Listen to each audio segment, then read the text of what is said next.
Welcome back to the Speaking and Communicating podcast. I am your host, Roberta Ndlela. If you are looking to improve your communication skills, both professionally and personally, this is the podcast you should be tuning into. Communication and soft skills are crucial for your career growth and leadership development. And by the end of this episode, please log on to Apple and Spotify and leave us a rating and a review.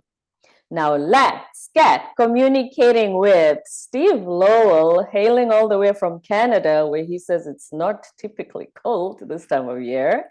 He is a multi-award-winning speaker, 3 times best-selling author, and master trainer for high-impact speakers with a track record where he's given over 3,500 keynote speeches. Talk about a perfect guest for this show. And before I go any further, please help me welcome him to the show. Hey, Steve. Hey, so glad to be here. Thanks for inviting me, Roberta. My absolute pleasure. Thank you for accepting the invitation. When I saw your profile, I thought, perfect guy, he should be here. We need to know more about your work because we're going to learn so much from it. But before we get into that, please give us a little bit about yourself. Sure. I can take you all the way back to birth if you want me to. But we love that. And you know what we always say, Steve, is that people just jump into the work part. We want to know you, the human, the father. I love pizza. I was just in school. Oh, yes. Okay, cool. We can do that. Okay, well. When I was a little boy, I was very, very timid. I was very skinny. I had big, thick glasses, and I was just like this scared, skinny little boy, you know. But one thing I was really good at, Roberta, is I was a good little guitar player. When I was 5 years old, I started playing guitar, and by the time I was 6 years old, I was quite good. And they put me on this little TV show, local TV show, and I just got really comfortable with being in front of people playing my guitar. When I got into high school, I was a nerdy thing. I don't know if you know what that means, but girls were not a problem for me because none of them were interested, right? So I had a long greasy hair. Your mom could sleep at night. She knew no trouble coming your way. Yeah. Yeah. And they just, I wasn't a popular guy anytime during that period, but I was a really good guitar player. And I didn't sing, but I was always in front of the people on a stage playing guitar, telling stories and that kind of thing. So that by the time I was in my mid-teens, I had a band, and we had singers and all those things, and we started touring Canada. And I learned how to sing a little bit, and I was always the front man in the band. Like I was always the guy on the stage that would speak with the audience. And then by the time we got to my 20s, we were quite professional. We had made some records. We had traveled the country. We had a little itty bitty fan club. But then what happened was the band kind of broke up, and I wanted to keep performing. So I learned how to sing a little bit.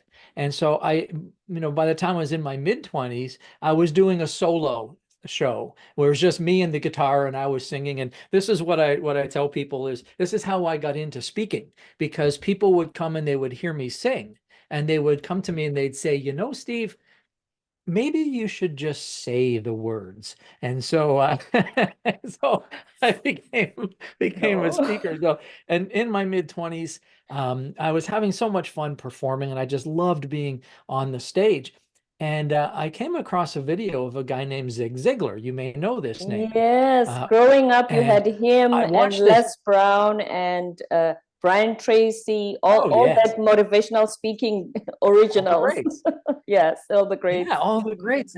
And I saw this Zig Ziglar tape and I thought, what a great job he's got. I mean, he's on a stage, he's in front of people, he's just saying things. He's got no guitars, his audience isn't drunk, he's got no bandmates to fight with. He just got to stand there and say stuff. So I learned how to do that, and I joined a training company called the Dale Carnegie Training Company. I know his books, yes. I know his books, right? Mm-hmm. And I became a certified trainer with them, but I left that organization because I didn't really believe in a lot of the things that they were teaching. So I left and started doing things on my own. And that's how things sort of progressed from there. And through the years, I got to meet Mr. Ziegler a number of times. My wife and I are good friends with Brian Tracy, and we got to meet some of the most amazing people in the world through the professional speaking world. So it's been really quite a thing. And just for the record, I love pizza. Oh, yes. Good to know that part of Steve, not Yeah. just the work. Yes. Here's the thing about when you say you not only loved performing, you just loved being on stage. When somebody listens to you and thinks, but a lot of people are afraid, did you have to do anything to you never had the fear at all, or starting the guitar at age 5, you just got comfortable being around people and people watching you and you being the center of attention? I'm going to be 62 years old soon. That means I will have been on the stage for 57. 55, 57 years, Mm. and I still get stage fright every single day, every single time. Now, here's the difference. It's really how we use that fright. Now, people would call what I feel stage fright because I get nervous, my knees shake, my mouth gets dry, I get, the butterflies, like I get all of those things, but I don't attach the word fright to it anymore. It's excitement for me now. And so what I do is I look forward to those feelings, and because those are the things that give me the juice to have a good time, to go and have fun, and even to take some risks and let my personality shine all by itself. I don't try and stop those feelings, because if I do try and if those feelings leave, then it's time for me not to do it anymore, because Mm. that energy, the butterflies in the stomach and the hands, the sweaty palms and the knees shaking and the wondering, am I going to be good? Are they going to like me? All of those things are part of the energy that I harness and put forth when I present. And so I don't want it to go away. I want it. I need that feeling, because that's the energy that drives me. Mhm. Please talk to us about the taking risks part. You What know, do you mean by that? yeah, it's a good question. I'm glad you caught that. I've trained speakers all over the world at every possible level, from beginners to seasoned professionals and everything in between. And one of the things that I've noticed, Roberta, that holds so many people back is that they think that when they get in front of an audience, there's a persona that they need to project. And usually that persona is a product of discomfort and fear. Many, many people, I would say most people, are really hesitant to let their authentic self shine in front of an audience, because what happens if they don't like me? What happens if I say something wrong, or I say something stupid? What happens if they judge me, or if I insult them, or if I intimidate somebody? What happens? And all of these things happen because we're so afraid of being judged. So I learned long ago that being judged is going to happen, whether I am myself or not, whether I do well or I don't, whether I am masterful or I'm a complete screw up, doesn't matter. I am going to be judged.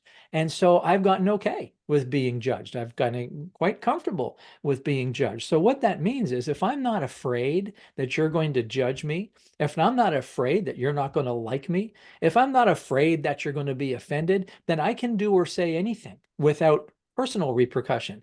So what that means is, the freedom in taking risks is, I can feel free just to be my authentic self at any time. I can also feel free to put on an act. I can feel free to perform. I can feel free to try new material that I've never tried before to see if it's going to work. I can feel free to try being funny in the moment. So it's just very freeing to take risks if you're not really that attached to the outcome.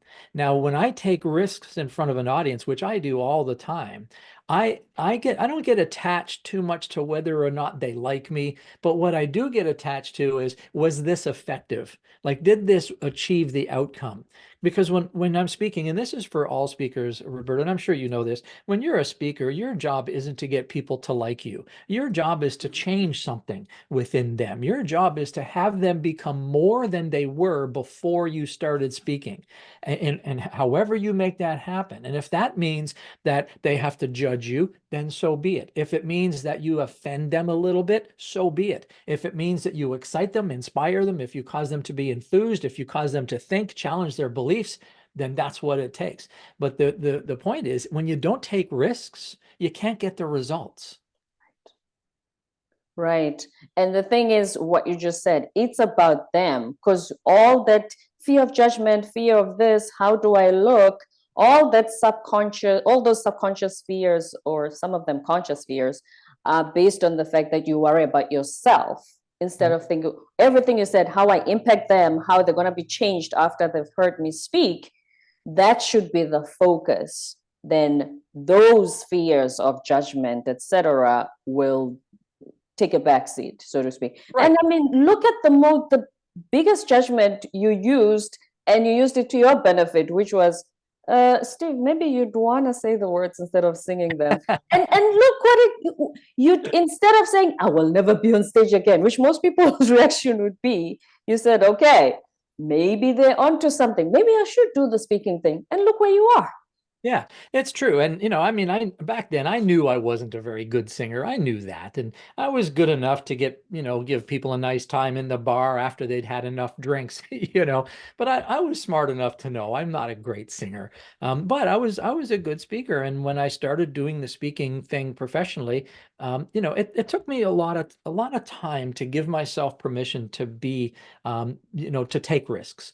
It took a lot of time, like a lot of years, for me to give myself permission to not put forth this facade that I thought people wanted to see and just let me be me. But when I came to that realization, it was a life-changing event, And so one of the ways that we can do this as speakers, one of the ways that we can achieve that freedom and that ability to take risks is to put ourselves in what I call a mindset of service. As you said it, it's not about me, it's about them, it's about the audience. And so what I try and do, and I did it here before you came on this call with me, is I put myself in this mindset of service. I ask myself, how can I best serve? How can I best serve this audience today? How can I best serve Roberta? How can I best serve Roberta's audience and her listeners? How can I do that? And the answer is always the same. The answer is give the very best of myself, whatever that requires at the moment. And when we have that mindset, it really is quite liberating for us when we get on the platform or on the screen or in front of a camera. Mindset of service. That's what speaking is. We love that, Steve. Now, one of the other traps people fall into is that you said, Brian Tracy, who is one of the original gurus in motivational speaking. Some people fall into the trap of thinking they should present themselves in a Brian Tracy demeanor, or if he's one of the best in the world, maybe I should be like him to be considered one of the best. And that's then the authentic self not showing up. So I think there's a balance there, because you're exactly right. I did that for years too. I emulated Zig Ziglar, and now I'm from Canada and he's from, Yazoo City, Mississippi. So we don't sound anything the same, right? But when I first started speaking, trying to find my speaking legs, I invoked the spirit of Zig Ziglar a lot, But here's the thing. I think it's like anything else, any other expertise, any other profession or craft, is you draw inspiration from others who inspire you. And so there are things that Brian does that I really like. And Wayne Dyer was a big, when he was alive, he was a big inspiration for me. I know a lot of speakers were great inspirations for me. It doesn't mean I want to be like them, but what it does mean is I take the best parts of them that I think merge with my personality, and I can use some of those. And so I believe that most of us, a big part of who we show up as are combinations from different influences. And it may not be speaker influences. It could be parental influences. It could be, movie stars, or just people, teachers that you've grown up with, people who have formed the foundation of who we have become. Those foundations all often show up in how we show up. And so I think, we don't want to copy somebody, but I think it's okay to borrow certain characteristics that we think work with our personality, and not to replace our personality, but to accentuate our personality. Absolutely, accentuate. And I agree with you. I learned a lot, from all of the ones that you've talked about. I remember I was in high school when Tony Robbins came out with the tapes and the CDs. They were on an infomercial back home for an entire day. And you borrow, like you said, you borrow bits and pieces, but you still morph into yourself and you evolve. Like the Steve you are now is not the Steve you were when you started speaking. So you Right. keep learning, growing, understanding more, learning more, all of that. So we're not against that. But I think sometimes people feel, if I don't speak like Brian Tracy, I shouldn't even try to be on stage. So Right. that's the trap we're trying to get them away from. Yeah. Yeah. Mm. And then when you train speakers, you said you train high impact speakers. We touched a little bit earlier on the impact you should have on your audience. What are some of the tips you can give on how to create or prepare a keynote that will have impact on your audience? Right. Okay. So preparing the keynote is not the most important thing. The most important thing is understanding your function as a speaker. Here's the biggest mistake that I see speakers make. Speakers are under the misconception often that my job as a speaker is to transfer information. You know, they think I need to get in front of an audience and I need to teach them something. I need to solve a problem that they have. I need them to learn something. That is not the job of a speaker. That's the job of a teacher. The job of a speaker is not to transfer information, although the transfer of information, of course, happens, but that's not the function. The function is to transfer emotion. My job as a speaker is not to teach you what I know. My job as a speaker is to get you to feel about what I know the way I feel about what I know. And now I change something in you that causes you to move forward. So if I can get you to feel about my message the way I feel about my message, now I've inspired you. Inspire means in spirit. It doesn't mean talk to your head. It means I got to get past your intellect into your imagination and fundamentally change something in you. I need you as an audience member, and this is what every speaker should want for their audience. I don't want you to do this at the end of my talk. I don't want you to go, that was really cool. I really learned something. I can send you a PDF and you can take it to the bathroom and read it and learn something. You don't need me for that. But I want you to do this. I want you to go, you know, I've never thought of it like that before. I need to do something different. That's what I want my audience to think. And so that isn't a thought as much as it is a feeling. It's I want to challenge something that you think you know to be true. I want to challenge your beliefs, you know. I want to rattle your paradigms. I want to shake up your perspective. I want to change the way that you look at the nature of your condition or your life in some way where you go, I hadn't thought of it like that. I should try something new. Like that's an exciting thing I want my audience to feel. I don't want to deliver information. I use information as a vehicle to get past the intellect into the imagination and affect change at the visceral level. So all of that to say this, how do we train high impact speakers? We first need to help them understand what being a high impact speaker even means. It's not about the information. It's about you reaching inside that audience and stirring something in them so that they become more than they have been until this moment. It's not about teaching them something. Now, of course, teaching something happens, but that's not the purpose. You see, the purpose of speaking is to transfer emotion. The purpose of teaching is to transfer information. The purpose of coaching is to transfer skill. So the outcome is different from teaching and coaching and speaking, but too many people think they're all the same thing, and they're absolutely not. So when you go to a conference and you hear 5, 6, 10 speakers over the course of a day or 2 or 3 days, you'll know this. When you walk out, how many do you remember? How many of those speakers have actually, maybe one, maybe two.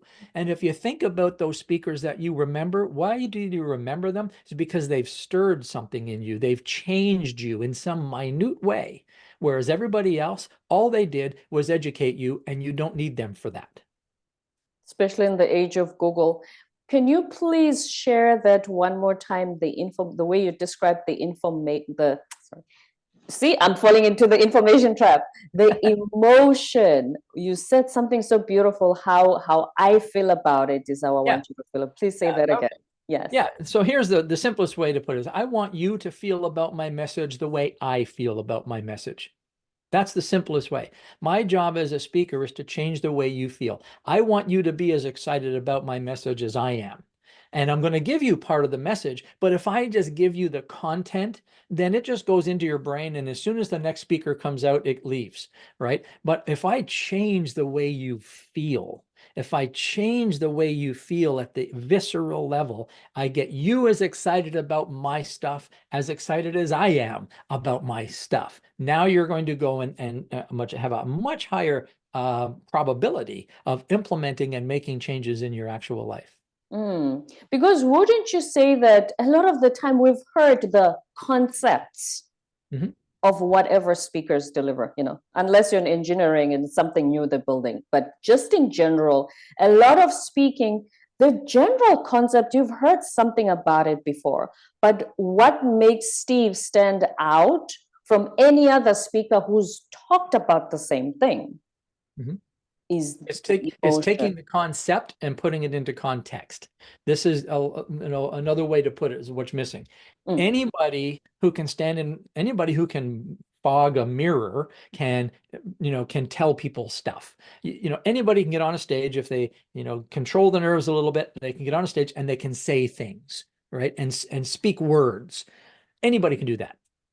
A skilled speaker uses their words to get into the imagination in order to take the content and the concepts and give it context for the audience.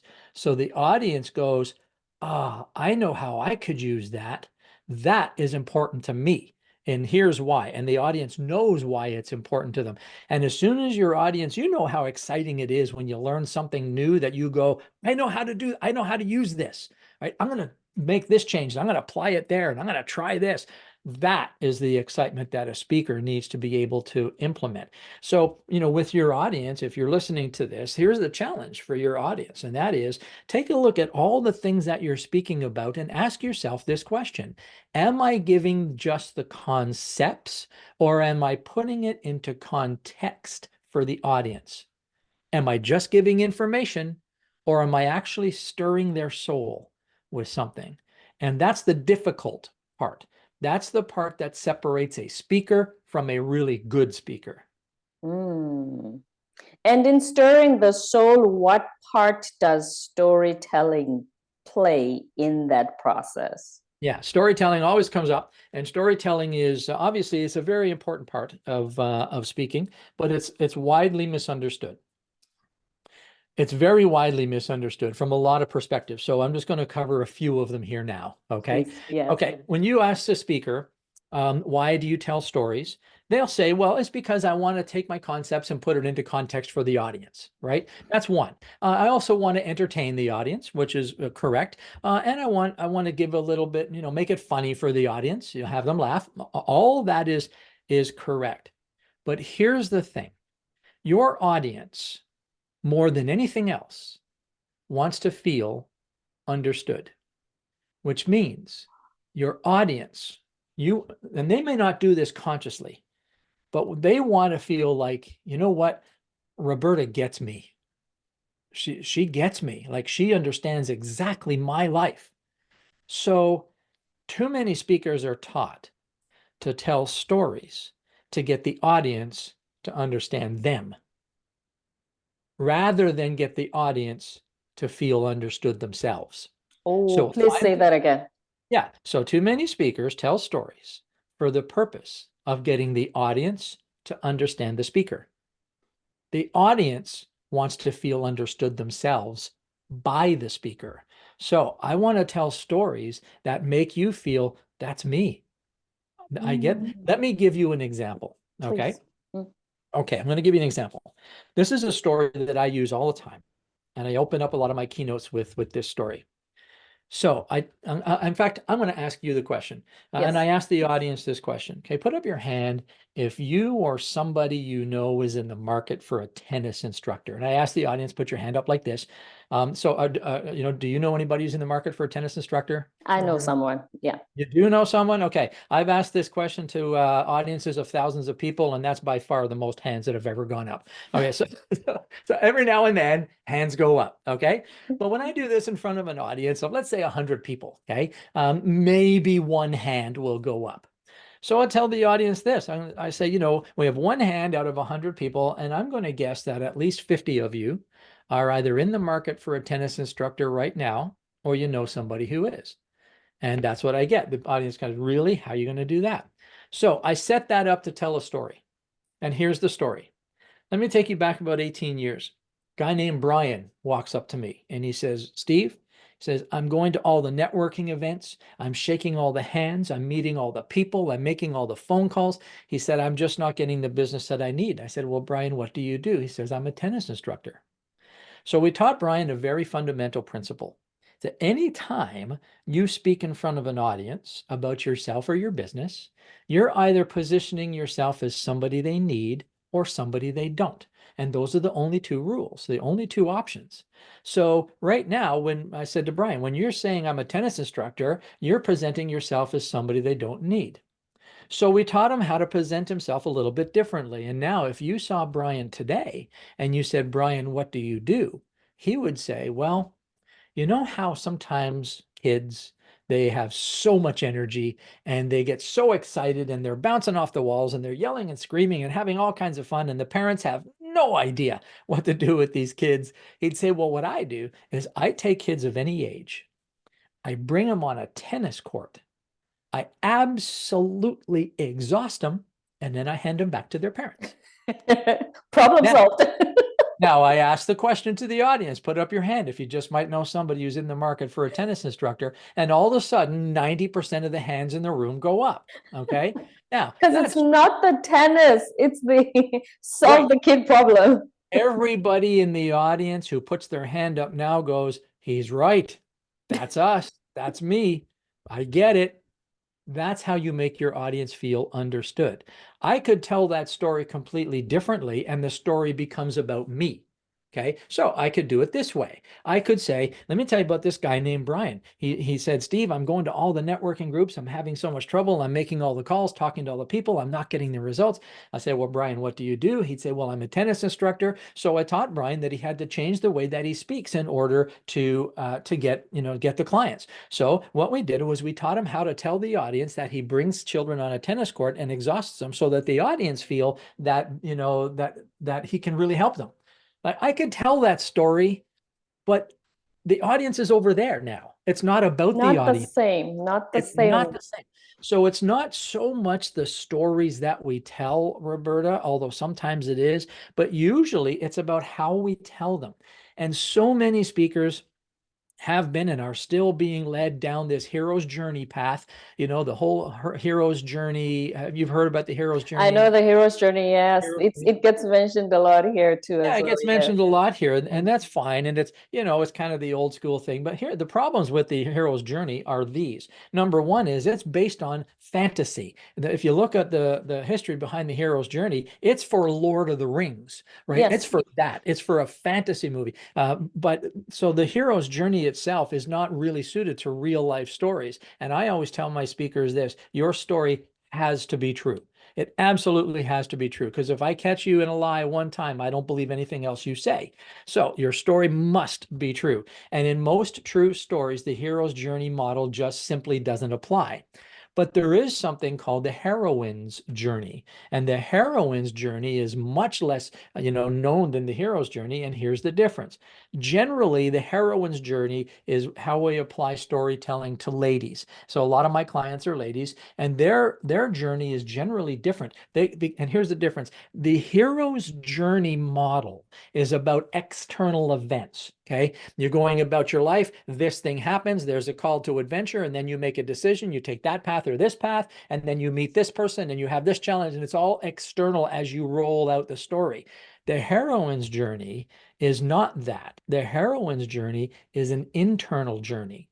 It's about, you start, you're going about your life, you feel good about your identity, then something comes up and challenges your identity. And now you start questioning, am I this person or am I that person? And how is this making me feel? And these are feelings I've never experienced before. I don't know what to do with these feelings. And the whole journey is inside. And that's who we are. That's who we are. And so the reason that this is important is because when I can tell a story, or if you can tell a story that takes the audience on the heroine's journey, even if the audience is full of men, they still experience the inner journey. And that's where you can get your audience to, they might think to themselves, yeah, that's me. That's me. I'm like, I get that. I have felt that. I have thought that. I have experienced that. And now you've got this result where they're saying, she really gets me. Mm. But if all I'm doing is telling story about all the external things that have happened to me in my life, unless those exact things have happened to you, you're not going to be able to relate.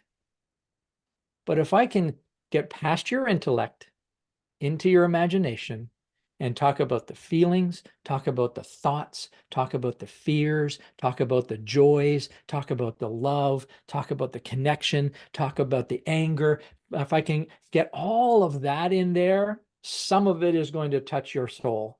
And you're going to go, yeah, that's me. I recognize that. And that's what we need to master as speakers. And that's why you're a Canadian, I'm South African. If you tell a story that touches all those emotions, all those barriers are gone. We connect on a human level. And that's why out of 10 keynote speakers on that day at a conference, I'm going to remember yours. Right. Because something has touched inside of you that has stirred something. And it's not always purely emotional. Sometimes it's changing the way you think. Sometimes it's challenging a belief that have you question that which you thought you knew to be true. If I can get you to change your perspective and think, I should think differently about this, that's equally as effective. So in the stories, and this is not easy to do. This is why storytelling can be really challenging for a lot of people. Is it's easy to talk about the events, but how do you talk about the internal stuff in a way that the audience can receive it? And it goes down to this. There are 3 principles of language that I teach speakers, and this helps along this path. 3 principles of language. And when I say language, I'm not just talking about your words. I'm talking about everything about you that expresses your facial expression, your eyeballs, your hand movements, your body movements, the tone of your voice, the sound of your voice, the pitch of your voice, the speed of your voice, everything that expresses, we wrap that up into the concept of language. Okay. So 3 principles of language that a speaker needs to absolutely master. Number 1 is we want the language to be visual. Now, that means that with our words and with our communication skills, with our language, we want to put a picture in the mind of the audience. Because if we put a picture in the mind of the audience, they become a co-author of the story instead of a passive recipient. Okay, so one of the exercises I do with this is I'll ask the audience, and I'll do it with you, and I'll ask your listeners to play along in their heads. Okay, I'm going to say 3 words. 3 words, and then I'm going to ask you a question. Okay? Here are the 3 words. Young, beautiful bride. So, Roberta, what color is her hair? Black. Where is she standing? At the altar. Who's she with? Her groom. What's she wearing? A wedding dress, white. Okay. I didn't give you any of that. You said bride, Steve. Right. I said young, beautiful bride. I gave you 3 words. And from those words, you contrived. She's standing at the altar. She's got black hair, wearing a wedding dress, and she's with the groom. I didn't give you any of those. I gave you 3 words. You created the visual in your mind. And so now you become a co-author of the story. Now, I could have done this. I could have flashed up a PowerPoint slide with a picture of a young, beautiful bride. And now you become a passive recipient. You see it, your eyes take a snapshot of it, and I haven't engaged you in any way whatsoever. But now you are creating the story. You see? So that's the power of visual language. I want to create a visual in the audience's mind so that they start to see it and they use their own belief systems, their own memories, their own creativity, and everything about them to craft their own version of the story in their mind. So visual is so important. And it's not about showing a PowerPoint slide. Show a PowerPoint slide and you eliminate all mental participation from the audience. Period. Dead stop. Okay. Create the visuals with your words. The second principle of language is we want it to be emotional. Now, that doesn't mean we jump up and down, yell, scream, or cry, although that could happen, but that's not what it means. It means that when we're speaking, we use our language, our body language, our facial expressions, our voice, our countenance, everything about us to give the audience the proper emotional context of the story. And so we can do it. You can tell by hearing me speak that I'm very passionate about this. Like that Yes. you can feel this, right? Mm. That's emotional language. I'm not saying how excited I am and how passionate I am. You can see it, you can feel it, you can hear it, you can sense it, you can experience it because of the language, because of everything about me that expresses. So this is what we need to do with our audiences. When we stand there at a lectern with a bunch of notes and say the words, anybody can do that. And you can get an AI avatar to do that. You don't need a speaker anymore. But you need to be able to, I want the audience not just to know and see this message in their mind, but I want them to know how it's supposed to feel. And I want you to know how I feel about it. So eventually you can become excited about it. So 2 principles of language to start with: visual, they need to see it in their mind; emotional, they need to know what the emotional context is. And the third principle is we need to put it in motion. Now, what that means is this: it means when we tell the story, there needs to be a flow that the audience can watch unfold in their mind's eye. Now, when I say young, beautiful bride, that's just a static image that you create. But when I tell the story, if I complete a story, I need to have a middle, a beginning, a middle, and an end. But I need to take this person on a journey so that the audience can watch the journey unfold in their mind. So many speakers are taught to tell a story in terms of a sequence of static images, static points, but that you can't do that if you want to reach an audience. The audience needs to see it, they need to feel the emotional context, and they need to watch it unfold on the screen of their mind. That's how you get through with stories. You know what you just described? Audience engagement. And I've never Yeah. heard of it being put like that before. And we've talked about audience engagement so many times. Yeah, you see what just happened? Hear the words you just said? I've never heard it put that way before. That's what you want your audience to say. That's what you want them to think. And so let's talk about audience engagement, okay? Mm. So again, another massively misunderstood word in the world of speaking. There is audience physical engagement, get them to raise their hand, get them to answer questions, get them to do things, bring a volunteer on the stage. Like there are techniques for all of those things, and they are good, they are legitimate. But so many people do them so poorly that they lose control of the room, or the demonstration doesn't have any impact, or like there's all kinds of risk involved in getting the audience to actually engage. Just getting the audience to put up their hand and say "me too," that's not engagement. That is not engagement, because what happens is it just becomes a mechanical approach, and people will stop participating, they will start complying, and then they'll tune out altogether. Engagement doesn't just happen physically. Most audience engagement happens up here. It happens in their mind, it happens in their soul, it happens in their heart. And so I hear a lot of people say, I need to get some engagement in my talk. If you want to get engagement, be engaging, right? And engagement isn't something you always have to do to an audience. And engagement isn't something the audience always has to do. Engagement is getting that mind connected, getting that soul connected. It's like when you're sitting in front of the TV watching Yellowstone for 9 hours at a time every day for a month, you're engaged, and you're not doing. That's an understatement. You're sitting your butt down on that couch, eating popcorn, drinking beer, whatever it is you're doing, and your eyeballs are kind of right on the TV for 9 hours at a time. You are fully engaged and you're not doing anything. So audience engagement is another highly misunderstood principle in speaking.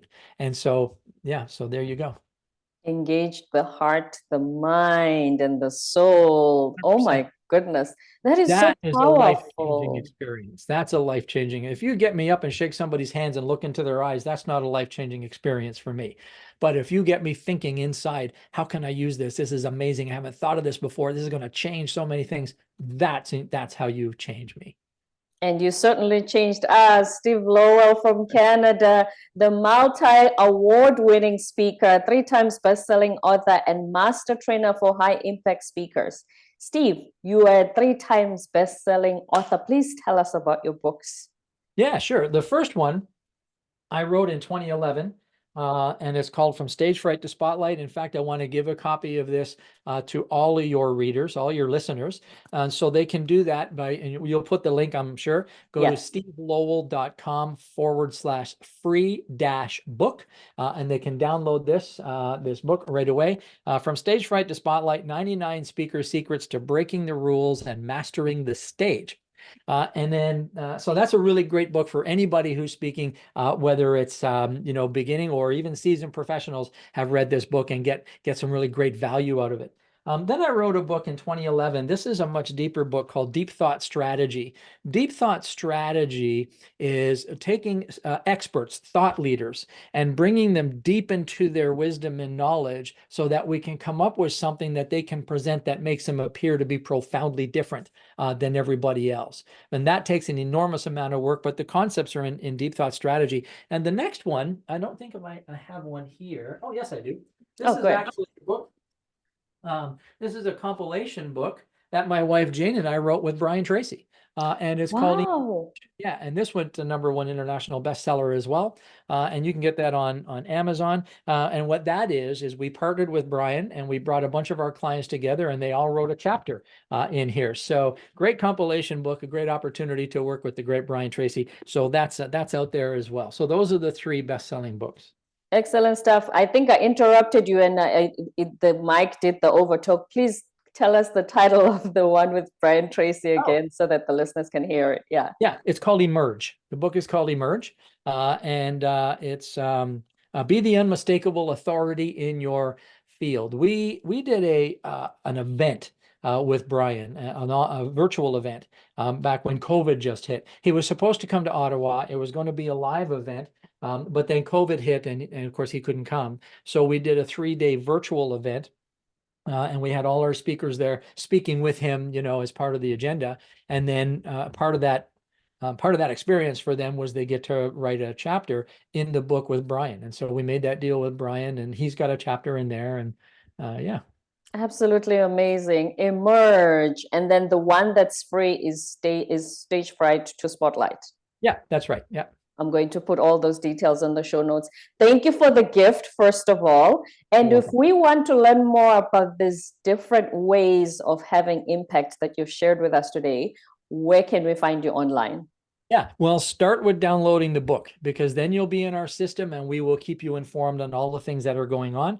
But you can find out about me at stevelowell.com. Everything is there.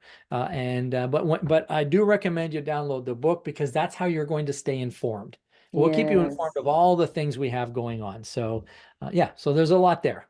Absolutely wonderful stuff. Steve, you have taught me all the things that you've talked about, the impact. That's the impact you've had today.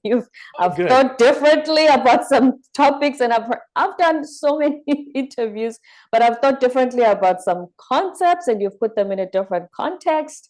And you've stirred my emotion and my thought process on some of them. So thank you so much. And I know that the listeners, you've had the same impact on them as well. Well, I hope so. And I appreciate the opportunity to be here. I do many podcast interviews as part of our marketing strategy. I love being on them. And you know what? One of the best things, Roberta, about doing podcast interviews like this is meeting some of the best people in the world, like you. Podcast hosts are, I don't do a podcast. It's way too much work for me to do a podcast. You guys are a special breed and you bring amazing content to your listeners. And, and I particularly like your podcast because it kind of is true to my heart, and so I'm a big fan and congratulations on the work you're doing. Keep it up. I really appreciate those kind words, Steve. Thank you very much. That was Steve Lowell, the multi-award winning speaker, 3 times best-selling author. One of the books we will share on the show notes, how you can download it for free. And he's given over 3,500 keynote speeches and over 5,000 seminars. This has been absolutely fantastic, Steve. Thank you for the impact you've had on us today. Happy to be here. My pleasure. Don't forget to subscribe, leave a rating and a review on Apple and Spotify, and stay tuned for more episodes to come.